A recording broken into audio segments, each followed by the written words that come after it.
মণ্ডলী শোনো, কুলু লা ইলাহা ইল্লাল্লাহ তুফলিহু, তোমরা বলো আল্লাহ ছাড়া প্রকৃত কোনো মাবুদ নেই, তুফলিহু, তোমরা সফলকাম হবে। এই কথা বলতে না বলতেই পিছন দিক থেকে আবু জেহেল এসে রাসূল সাল্লাল্লাহু আলাইহি সাল্লামের মুখ বরাবর এক মুষ্টি মাটি মেরে দিয়েছে। সঙ্গে সঙ্গে ইউসি আলাইহি তুরাব, মাটি মেরে দিল সঙ্গে সঙ্গে আবু জাহাল। আর বলছে আবু জাহাল, সবাইকে লক্ষ্য করে, তোমরা মোহাম্মদের এই কথা শোনো না। মোহাম্মদ কত বড় দুষ্টু দেখছো। ইন্না হাযা লা শাইউন উজাব আজালাল আলিহাতা ইলাহা ওয়াহিদা। মোহাম্মদ কত বড় দুষ্টু। মোহাম্মদ সমস্ত ইলাকে বাদ দিয়ে সব ইলাকে এক করে দিল।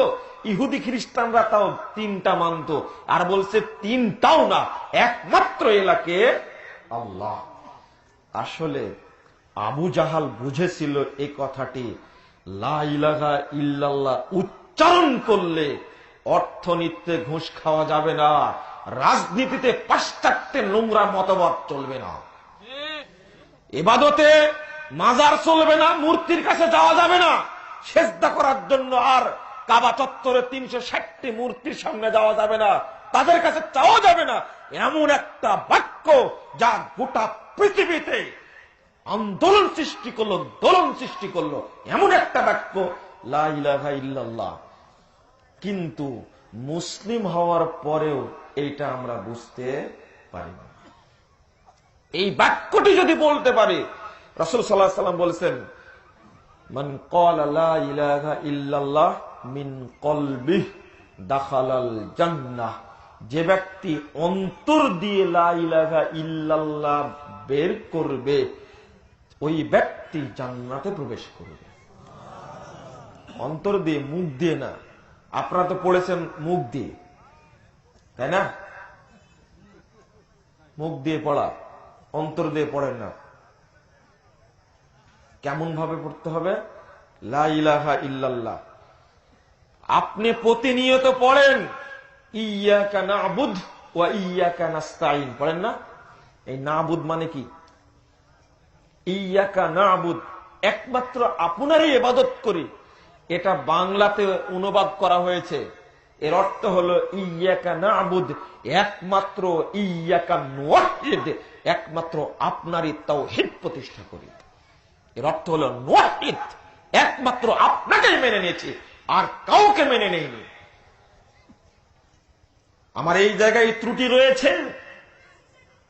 আপনি যখন চাকরি করতে যাবেন, ঘুষের চাকরি চলবে না, চাকরি করতে গিয়ে ঘুষ খাওয়াও চলবে না, ব্যবসা করতে গিয়ে সুদ খাওয়াও চলবে না, ওখানে আপনি তাওহীদকে মেনে নিলেন। রাজনীতি করতে গিয়ে পচা রাজনীতির সাথে জড়িত থাকা যাবে না, এটাই হলো তাওহীদ। তাওহীদ বুঝেন না আপনি? এদেশের মানুষকে বুঝানো হয়েছে, দাওয়াত দিয়ে বুঝানো হয়েছে। দাওয়াত মানে রাষ্ট্রীয়ভাবে ইসলাম প্রতিষ্ঠা করাই হলো একামতে দিন, যে না, একামতের দিন হলো একামতুত তাওহীদ, তাওহীদকে কায়েম করা। একজন মানুষ যখন ঘুমাতে যায় তখন বলে আল্লাহুম্মা বিসমিকা আমুতু ওয়া আহইয়া, এটাও হলো একামতে দিন। যখন কোন ব্যক্তি ঘুম থেকে জাগে তখন বলে আলহামদুলিল্লাহিল্লাযী আহইয়ানা বা'দা মামাতানা ওয়া ইলাইহিন নুশুর, এটাও হলো একামতে দিন, এটাও হলো তাওহীদ। সর্বক্ষেত্রে চলবে। ঘুম থেকে উঠার পরে যখন নিজের দুই চোখ মুছবে তখন বলবে লা ইলাহা ইল্লাল্লাহু ওয়াহদাহু লা শারীকা লাহু লাহুল মুলকু ওয়া লাহুল হামদু ওয়া হুয়া আলা কুল্লি শাইইন কাদির, এটাও একামতে দিন। টাকনুর উপরে আপনি কাপড় পরবেন, এটাও একামতে দিন। আপনি সালাত আদায় করবেন, এটাও একামতে দিন। পুরো দিনটাই হলো তাওহীদ। মানে একমাত্র সমস্ত আহকামগুলো একমাত্র আল্লাহর উদ্দেশ্যে পেশ করাই হলো কি? তাওহীদ। কিন্তু তা তো ভুল হয়ে গেছে। এটা করার কারণে এক শ্রেণীর মানুষ ব্যবসা করছে, দিব্যি সুদ খাচ্ছে, তারা কখনো মনে করে না সুদ খাওয়া পাপের কাজ। আপনি তাওহীদের মধ্যে ত্রুটি করলেন, যে না, আপনি বলে দিয়েছেন লা ইলাহা ইল্লাল্লাহ, আই লা মা'বুদা বিহাক্কিন ইল্লাল্লাহ। আল্লাহ বলছেন সূরা বাকারা 256 নম্বর আয়াতটা খুলুন। আল্লাহ বলছেন ওয়া মান ইয়াকফুর বিত-তাগুত ওয়া ইউমিন বিল্লাহ ফাকাদ ইসতামসাকা বিল উরওয়াতিল ওয়াসকা, যে ব্যক্তি তাগুতকে অস্বীকার করবে, আগে যাবতীয় তাগুতকে বর্জন করবে। লা ইলাহা, কথা বোঝা গেছে? লা ইলাহা মানে কোন মাবুদকে আমি মানি না, চাই সালাতের ক্ষেত্রে, জাকাতের ক্ষেত্রে, সিয়ামের ক্ষেত্রে, চাই অর্থনীতির ক্ষেত্রে, ব্যবসার ক্ষেত্রে, ডাক্তারের ক্ষেত্রে, কৃষিকাজের ক্ষেত্রে, না রাজনীতির ক্ষেত্রে, না রাষ্ট্রনীতির ক্ষেত্রে, কোন ক্ষেত্রে আমি কাউকে মানি না। কাকে মানি? ওয়ায়ুমিন বিল্লাহ আই ইল্লাল্লাহ, আল্লাহকে মেনে নিল। আগে এটা পরিষ্কার করতে হবে। এই দাওয়াতটা এখন আমাদের মধ্যে নাই।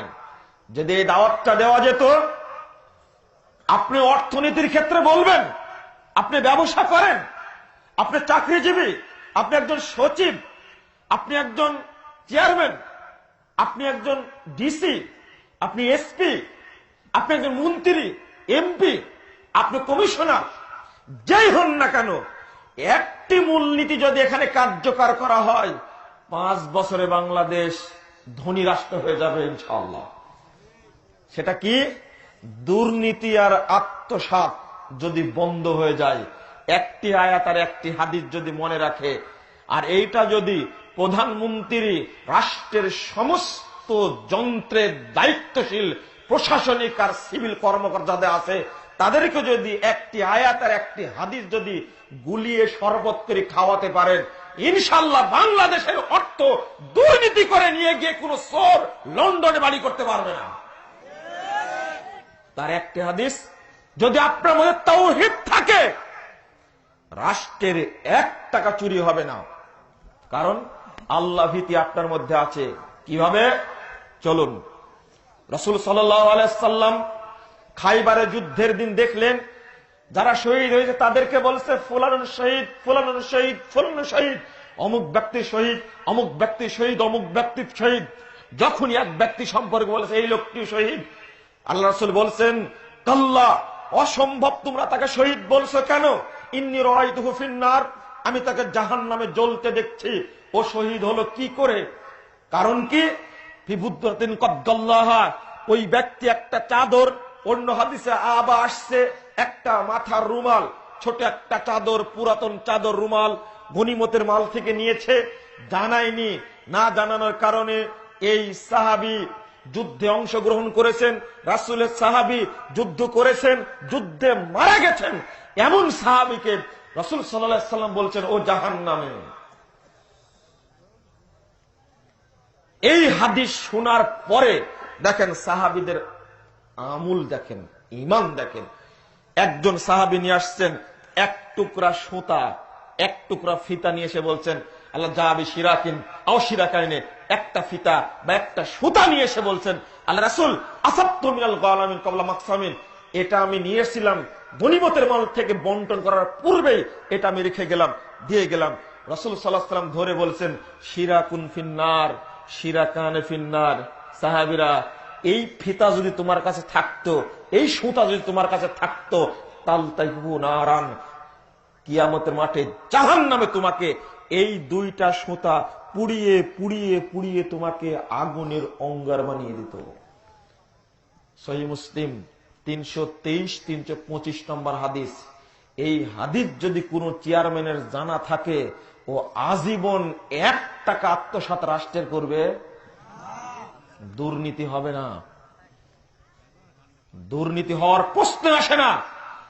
এখন আমি সবাইকে বাদ দিলাম, আপনাকে আসছি, আপনাকেই বলছি, আপনি বেঁচে থাকা পর্যন্ত কোন মানুষের হক 1 টাকা হলে নষ্ট করবেন না। এর নাম তাওহীদ। যদি আপনার মধ্যে তাওহীদ থাকে, এটা যদি জানা থাকে, আমি ব্যবসা করি, আমি আল্লাহকে দেখছি, আমি অর্থনীতির সাথে জড়িত, আমি আল্লাহকে দেখছি, আমি চাকরিজীবী, আমি আল্লাহকে দেখছি, এই ফাঁকি দিয়ে টাকাটা নেব, অতিরিক্ত সুদ খাবো না, আমাকে জাহান্নামে যেতে হবে। মসজিদের 1 টাকা যদি হেরফের হয়, স্কুলের 1 টাকা যদি হেরফের হয়, কেউ বাঁচতে পারবে না কিয়ামতের মাঠে। আপনি বলছেন এইগুলো এমনি হাদিসে আসছে, সাহাবী জাহান্নামে গেছে আর আপনাকে আল্লাহ ছেড়ে দেবে? ভাবলেন কি করে আপনি? যদি তাওহীদ থাকতো, পরিবেশ বদলিয়ে দেয় হয়ে যাচ্ছে। আল্লাহ বলছেন, যে ব্যক্তি যা আত্মসাৎ করবে কাল কিয়ামতের মাঠে ওই আত্মসাৎ মাথায় নিয়ে সাথে করে নিয়ে কিয়ামতের মাঠে হাজির হবে। কতই যে মোবাইল চুরি করেছে চোর, সব মোবাইল মাথায় থাকবে কিয়ামতের মাঠে। যদি দুর্নীতি সম্পর্কে, আত্মসাৎ সম্পর্কে দেশের জনগণ সচেতন হতেন, এমপি মন্ত্রীরা, দায়িত্বশীলরা যদি সচেতন হতেন, তাহলে কোশ্চিন কালেও বাংলাদেশে দুর্নীতি হতো না, আত্মসাৎ হতো না।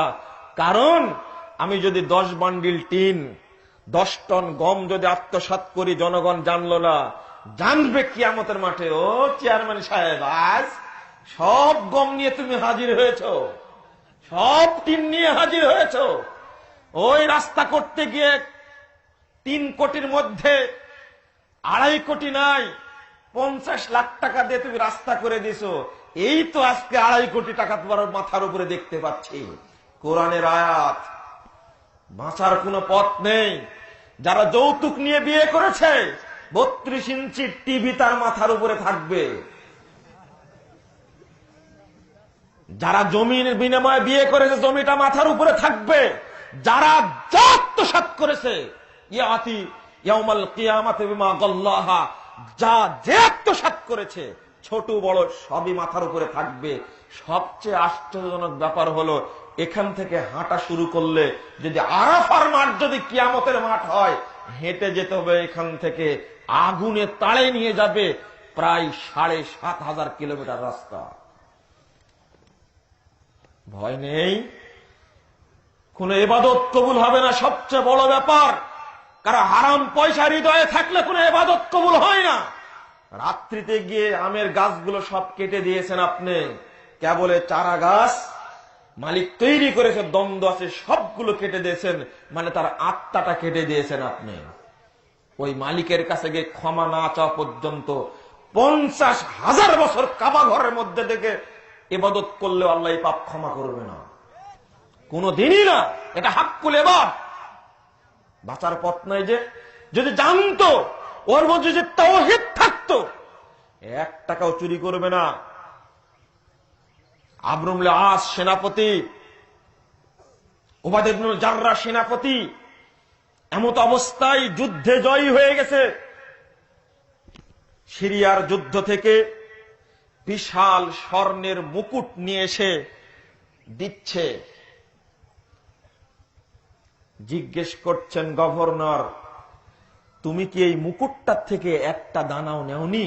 এক একটা দানার মূল্য কোটি কোটি টাকা, তুমি কি নেওনি একটি দানা? মুক্তার তৈরি করা মুকুট।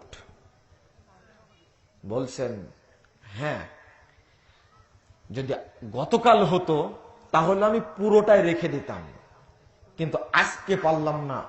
সকালে আল্লাহকে মেনে নিয়ে যুদ্ধে গেছি, গনিমত পেয়েছি, আপনার কাছে জমা দিয়েছি, একটাও নেই। তাও তাওহীদ বুঝাতে পারিনি।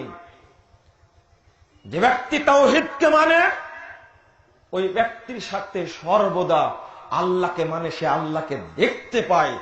যে আমি যেন আল্লাহকে দেখছি। কেউ আল্লাহকে দেখে জেনা করতে পারে না, কোনদিনই না। এত বড় খারাপ কাজ করতে পারে না।